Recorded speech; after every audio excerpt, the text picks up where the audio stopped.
संगत जी, आज का दिन बहुत ही पावन और दुखद रहा। रविवार का दिन, जब डेरा ब्यास की पावन धरती पर फिर से मालिक की असीम दया और कृपा का बरसा हुआ। सुबह से ही संगत के चेहरे पर एक अनोखी चमक थी, मानो हर कोई उस एक झलक के इंतजार में सांसें गिन रहा हो। हवाओं में नाम की मिठास थी, पंछियों की आवाज भी जैसे सतनाम गा रही थी। चारों ओर श्रद्धा और प्रेम का सागर लहरा रहा था। सुबह का सूरज जैसे ही उगा, डेरा का वातावरण और भी पवित्र हो गया।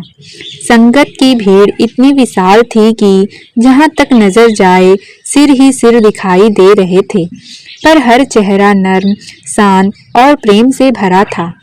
हर किसी के दिल में एक ही भावना थी, आज मालिक के दर्शन होंगे, आज उसकी वाणी सुनने को मिलेगी। जब बाबा जी और हुजूर जी स्टेज पर पधारे, तब शब्द चल रहा था। वह शब्द इतना मधुर था कि संगत की आंखों से आंसू अपने आप बह निकले, मानो शब्द के हर सुर में परमात्मा की महक हो और हर शब्द दिल की गहराइयों में उतर रहा था।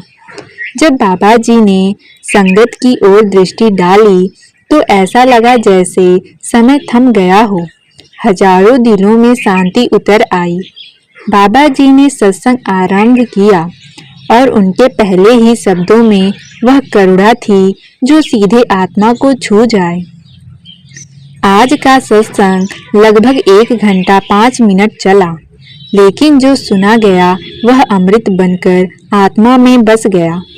बाबा जी ने वाणी की शुरुआत में फरमाया, यह गुरु घर की वाणी है, यह हमारे लिए राह है, यह वह नूर है जो अंधकार में प्रकाश करता है। आपने कहा कि तीसरी पातशाही गुरु अमरदास जी ने हर की पूजा दुर्लभ है संतो। वाणी में जो उपदेश दिया वह इस बात का प्रतीक है कि असली पूजा बाहरी नहीं, भीतर की होती है। उन्होंने बताया कि हम सब उस मालिक की भक्ति तो करना चाहते हैं, उससे मिलना चाहते हैं, पर हमें सही रास्ता नहीं मिल पाता। बाबा जी ने कहा, देखो, हमें गुरुवाणी बार बार यही समझा रही है कि सब कुछ घर में बाहर नाही, जो बाहर ढूंढे सो भरम भुलाई। आपने समझाया कि हम उसे बाहर क्यों ढूंढते हैं, क्योंकि हमारा मन बाहर भागता है। यह मन हमें कभी स्थिर नहीं रहने देता। जिस दिन हम अपने अंदर झांकना शुरू करेंगे, उसी दिन हमें पता चल जाएगा कि वह मालिक तो यही है, हमारे भीतर, बाहर नहीं। आगे बाबा जी ने बड़ी ही कोमलता से कहा कि जब तक मन बाहर भागता रहेगा, तब तक भ्रम बना रहेगा। उन्होंने एक उदाहरण दिया, जैसे कोई व्यक्ति नदी के किनारे खड़ा है और उसके पास ही पानी है, पर वह दूर पहाड़ों में पानी ढूंढने चला जाता है। वह रास्ता भी लंबा तय करता है, पर अंत में उसे वही पानी मिलता है जो उसके पास पहले से था। ठीक वैसे ही हम सब उस मालिक को दूर ढूंढते हैं, जबकि वह हमारे अंदर विराजमान है। आगे बाबा जी ने फरमाया कि मालिक ने जो देना था वो सब कुछ दे दिया, अब हमें केवल उस बख्शीशी को पहचानना है, उसकी कद्र करनी है। आगे आप जी ने कहा कि जब तक इंसान अपने अंतर में उतरना नहीं सीखता, तब तक वह परमात्मा को नहीं पा सकता। बाहर की पूजा, बाहरी कर्म, तीर्थ यात्राएं, ये सब केवल साधन है, मंजिल नहीं। मंजिल तो हमारे अंतर में है। आगे बाबा जी ने कहा कि हमें समझना चाहिए कि किसकी भक्ति करनी है। आपने फरमाया, 30 की आस कर मन मेरे, जो सबका स्वामी रहा समाए। अब फरमाया कि मनुष्य संसार में तरह तरह की पूजा में लगा हुआ है। कोई देवी की पूजा करता है, कोई देवता की, कोई किसी पीर फकीर की, परंतु जो सबका स्वामी है, जो हर रूप के पीछे छुपा हुआ है, उसकी भक्ति सबसे श्रेष्ठ है, वही कुल मालिक है। आप जी ने कहा कि जब तक इंसान यह नहीं समझेगा कि एक ही परमात्मा सब में रचा बसा है, तब तक धर्मों और जातियों की दीवारें टूटेगी नहीं। आप जी ने कहा कि इंसान ने खुद ही इस भक्ति को धर्मों और मजहबों में बांट दिया है। उन्होंने एक सरल उदाहरण दिया, जैसे एक ही सूरज की किरणें हर जगह पड़ती है। कोई कहे यह किरण हिंदू की है, कोई कहे यह मुसलमान की, कोई कहे यह सिख की, तो क्या सूरज की रोशनी बदल जाएगी? नहीं ना, रोशनी तो एक ही रहती है, बस इंसान ने उसे बांट दिया। इसी तरह परमात्मा एक ही है, लेकिन हमने उसे नामों और रूपों में बांट दिया। बाबा जी ने आगे 10वीं पातशाही गुरु गोविंद सिंह जी का उदाहरण दिया।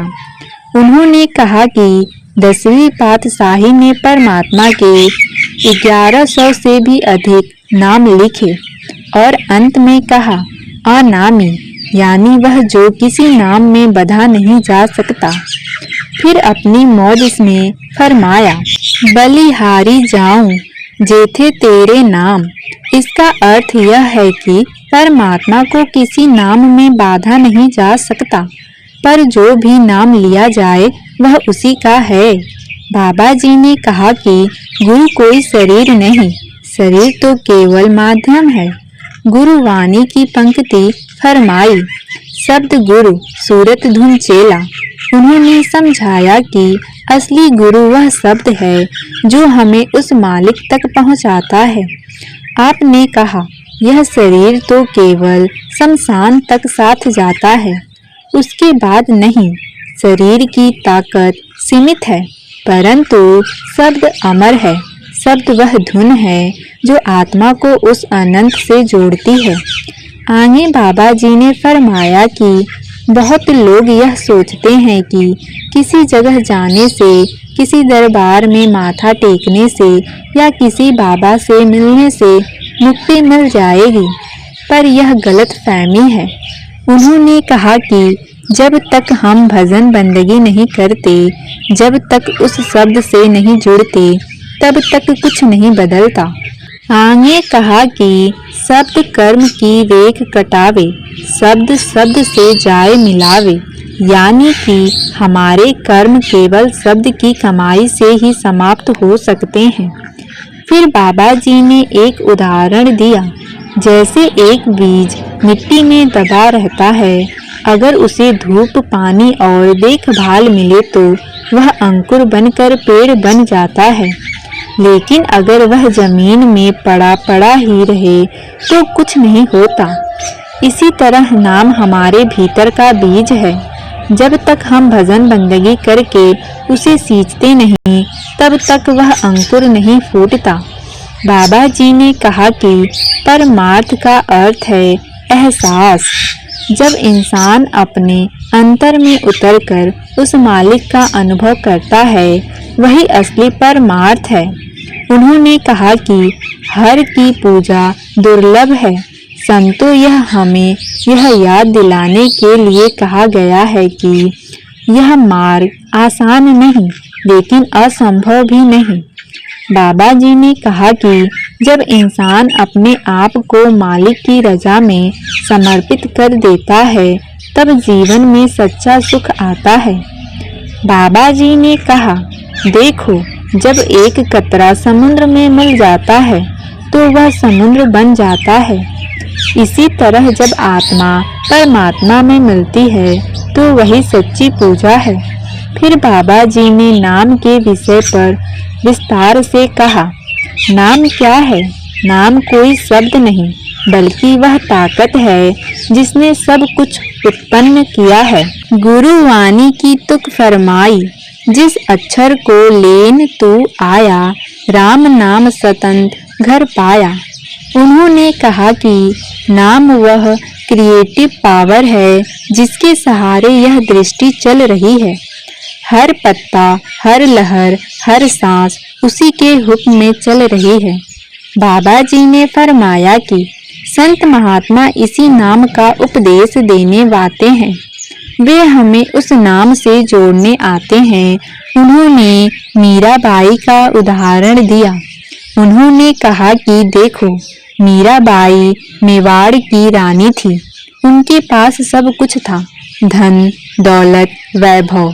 लेकिन जब उन्होंने नाम के रस को चखा तो उन्हें इस संसार की सारी चीजें फीकी लगने लगी।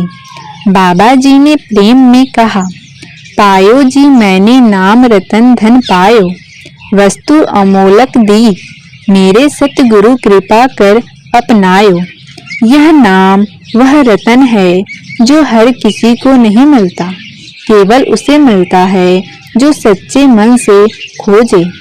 आगे बाबा जी ने नाम के विषय पर बात करते हुए बहुत सुंदर उदाहरण दिए। उन्होंने कहा, देखो, इस नाम की मिठास और शक्ति को समझने के लिए हमें संतों और भक्तों के जीवन को देखना चाहिए। उन्होंने मीराबाई का उदाहरण दिया, जो मेवाड़ की रानी थी।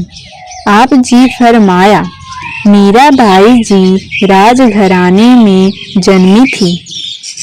उनके पास संसार की हर सुख सुविधा थी, महलों की रौनक, सेवक संगिनी, वैभव और अपार संपत्ति।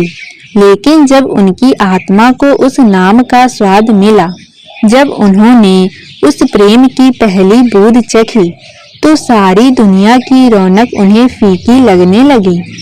बाबा जी ने कहा कि जब मीरा जी को सच्चे नाम की पहचान हुई तो उन्होंने संसार के बंधन तोड़ दिए। लोग उन्हें पागल कहते थे क्योंकि वे राजमहल छोड़कर साधारण कपड़ों में कृष्ण भक्ति में डूब गई। लेकिन वास्तव में वही सच्ची समझ थी। उन्होंने उस नाम के रस को पहचान लिया था, जो अमर है, जो सदा रहने वाला है। आप जी ने मुस्कुराते हुए फरमाया, पायो जी मैंने नाम रतन धन पायो, वस्तु अमोलक दी, मेरे सतगुरु कृपा कर अपनायो। बाबा जी ने कहा कि मीराबाई जी ने जब यह भजन लिखा तब उनके हृदय में नाम का अमृत बह रहा था। यह उस आत्मा का नृत्य था जिसने परमात्मा को पा लिया था। उन्होंने इस संसार के सभी वैभव छोड़ दिए क्योंकि उन्हें वह अमोलक वस्तु मिल गई थी, वह नाम का धन जो किसी भी राजमहल से लाख गुना कीमती है। आगे बाबा जी ने बहुत ही कोमल शब्दों में कहा, देखो, जिस तरह मीरा जी ने नाम की लज्जत को चखा, उसी तरह जब इंसान अपने अंतर में उतरता है और उस नाम के रस को महसूस करता है, तब उसकी दृष्टि बदल जाती है। जहाँ पहले उसे यह संसार असली लगता था, वहाँ अब वह समझ जाता है कि असल में सच्चा सुख केवल उस नाम में है। आप जी ने कहा कि नाम की ताकत यही है जो इसे चख लेता है, उसे फिर कोई और स्वाद अच्छा नहीं लगता। मीरा जी ने नाम के प्रेम में इतना डूब कर कहा था, मेरे तो गिरधर गोपाल दूसरों न कोई। और बाबा जी ने फरमाया, यही भाव हर साधक के भीतर होना चाहिए। जब हमारी आत्मा उस शब्द से जुड़ जाएगी तो हम भी मीराबाई की तरह कह सकेंगे, पायो जी मैंने नाम रतन धन पायो। इसलिए बाबा जी ने कहा, हमें भी उसी मीरा जैसी प्यास रखनी चाहिए, वही तड़प, वही चाह कि उस नाम के बिना जीवन अधूरा है। जब हम भी उस नाम की कमाई करने वाले बन जाएंगे तो यह संसार हमें वैसा ही फीका लगेगा जैसा मीरा जी को लगा था। फिर बाबा जी ने कहा कि नाम की कमाई करने वाला बनो। जैसे कोई किसान अपनी खेती करता है, वह रोज मेहनत करता है, सिंचाई करता है, बीज बोता है और फिर फल पाता है। उसी तरह नाम की खेती भी करनी पड़ती है। यह कोई एक दिन का काम नहीं, यह जीवन का उद्देश्य है।